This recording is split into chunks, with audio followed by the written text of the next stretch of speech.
The Grandest Game by Jennifer Lynn Barnes. Chapter 54, Lyra. Omega.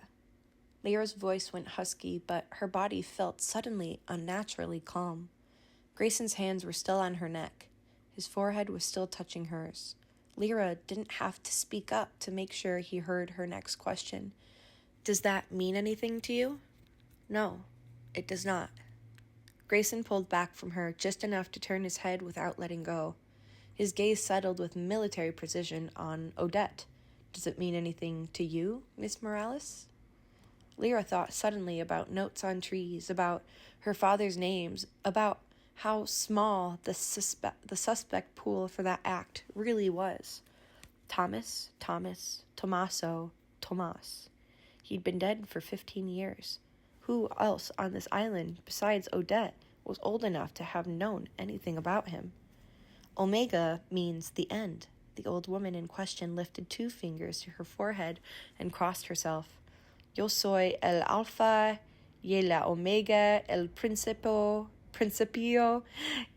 y el fin, el primero y el ultimo." Ultimo. I apologize to the masses for that. It's from the book of Revelation, Apocalypsis in Spanish. "You're Catholic?" Lyra said. She reached for some kind of tell in the set of Odette's features, anything that could tip off whether or not the old woman was putting on an act. "The more pertinent question," Odette replied, "is whether or not your father was a religious man." "I don't know." Lyra knew so very little about the shadowy figure responsible for half her DNA. "I know his blood was warm. I know I stepped in it. I know he used it to draw that symbol on the wall." "And that's the only meaning the word Omega holds for you, Miss Morales?" Grayson's hands finally dropped away from Lyra's neck as he turned and took 2 steps toward Odette. "The only meaning you associate with that symbol?" "The only place I've ever seen that symbol," Odette said evenly, is behind that altar of the church I attended as a child, and I have not stepped a foot in that church, or in Mexico for that matter, since my 17th birthday, which was also, incidentally, my wedding day to a much older man who saw me and wanted me and convinced my musician father that he would make him a star. Lyra could feel the truth in Odette's words, but even if Odette was telling the truth about the last time she'd seen that symbol, that wasn't what Grayson had asked. He'd asked if it held any other meaning for her, and Odette hadn't actually answered the question. "Miss Morales, during your many years as a high-priced attorney," Grayson cocked his head slightly to one side, a tiger sizing up his prey, "did you, by chance, ever happen to work with the law firm McNamara, Ortega, and Jones?" Odette was silent. "And that's my answer," Grayson said. He cast a sideways glance at Lyra. "McNamara, Ortega, and Jones was my grandfather's personal law firm. He was their only client." Odette worked for Tobias Hawthorne. Lyra stopped breathing for a second or 2 and then started up again. "And who knows a man's secrets better," she thought slowly, "than his lawyers? A Hawthorne did this." "Please," Lyra said urgently, fiercely, "if you know something, Odette. There's a game my youngest granddaughter was quite fond of as a teenager." Odette somehow managed to make that sound like it wasn't a sudden and absolute subject change. 2 truths and a lie. I'll do the pair of you one better and offer up 3 truths, the first of which is this. Lyra, I know nothing about your father. Odette shifted her gaze to Grayson. "My second truth? Your grandfather was the best and worst man I have ever known." And to Lyra's ears, that didn't sound like the declaration of Tobias Hawthorne's lawyer. She remembered the way Odette had said twice that Grayson was very much a Hawthorne. Just how well did you know the billionaire, Odette? "And my final truth for the 2 of you, free of charge, is this. I am here playing the grandest game with every intention to win it, because I am dying." Odette's tone was matter-of-fact, if a bit annoyed, like death was a mere inconvenience, like the old woman was too proud to let it be anything else. Again, Lyra couldn't shake the feeling. She's telling the truth. Tell, Mr. Hawthorne, Odette stared Grayson down. Have I told a single lie? Grayson's gaze flicked toward Lyra. No. Then allow me to remind the two of you that you already have my terms. If I am to answer the question of how I knew Tobias Hawthorne, of how I ended up on the capital L list of his, it will happen if and only if we make it out of the Grandest escape room and down to the dock by dawn, which, I might point out, draws even closer. Never trust a sentence with 3 ifs, Grayson told her, particularly when spoken by a lawyer. You want answers? Odette told him. I want a legacy to leave my family. To that end, we have a game to play, one that I'm going to win if it's the last thing I do. The last thing. Lyra wondered just how much time Odette had left. Head held high, the old woman made her way slowly, gracefully, regally, to the projector and manually rewound the film that had welcomed them to this room. A moment later, the montage, the cipher, began to play from the beginning. Lyra tamped down on the deadly whirlpool of emotions churning in her gut.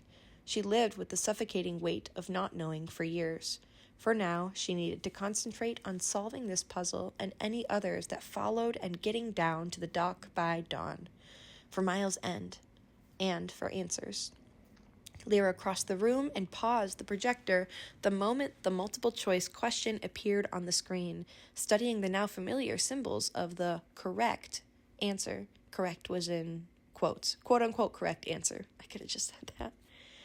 The cipher is as follows. Capital A, circle with 8 triangles, R, lowercase, and a square. Lyra compared that to the other 3 answers, all of which also contained 4 symbols, a mix of letters and shapes. Odette! Lyra's voice sounded throaty and raw in her own ears. You said there was another set of symbols at the end of the film? There is, Odette confirmed. After the gun. Lyra felt the dread of that in the pit of her stomach, in the back of her throat, after the body, after the blood. Skip to the end of the film, Grayson ordered. He was obviously trying to protect her, to spare her. Whatever had or hadn't passed between them, Lyra wasn't about to let herself be spared anything by Grayson Hawthorne. No, she refused to cower, from anything, but especially from this.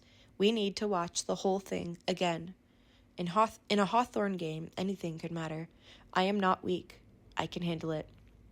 Grayson's pale eyes locked on hers with an odd kind of recognition, like the two of them were strangers who'd met gazes across a crowded room only to realize they'd met before. Like they were the same. It has taken me a lifetime, Grayson said softly, to learn how to be weak. Some people can make mistakes, make amends, and move on. Lyra wanted to cut the memory of his words off there, but she couldn't. And some of us live with each and every mistake we've made, carved into us, like hollow places we don't know how to fill. And now, Lyra thought about the cost of being fine, of running and running and running and running away from every person who might have realized that she wasn't, of keeping the whole damn world at an arm's length. Do you get to be weak now, Grayson? Look away from his eyes, Lyra told herself desperately. Look away from him. She didn't. Do you get to make mistakes now? She said. Silence stretched between them, living, breathing, aching silence. Only the ones, Grayson told her, that are really worth making. Lyra wanted to turn away from him, but all she could think about was the poem she'd destroyed, the one he'd pieced back together. Gone too fast, burned into skin. All she could think about was a masked heiress giving her advice. Sometimes, in the games that matter most, the only way to really play is to live. Odette reached across Lyra and hit play on the projector. With the moment broken, thankfully, blessedly broken, Lyra forced herself to catalog the scenes in the montage in purely objective terms. She did her best not to think about Grayson Hawthorne and mistakes, about weakness and running and living at all. A smoking man, a stolen martini, cowboys and a noose, a diamond earring dropped down a drain, a man with a gun, When the gun appeared on screen, Lyra breathed through it. She breathed, and Grayson breathed beside her, through the body and the blood. Breathes in, breathes out. And even though Grayson never touched her, Lyra could feel his hand on the back of her neck, warm and steady and there. The montage played on. A teenage boy in a leather jacket, a female pilot pulling off her goggles and cap. A long kiss goodbye. Lyra watched that kiss with Grayson Hawthorne beside her, unable to keep herself from thinking about the kind of mistakes that were worth making. And somewhere, in the back of her mind, the ghost of her father whispered, "A Hawthorne did this." A set of symbols appeared on the screen. Lyra concentrated on them. Not Grayson, not ghosts, not things she had no business feeling. Just symbols. Capital C, number 2, that circle again split into 8 pieces, and a lowercase r. End of chapter 54.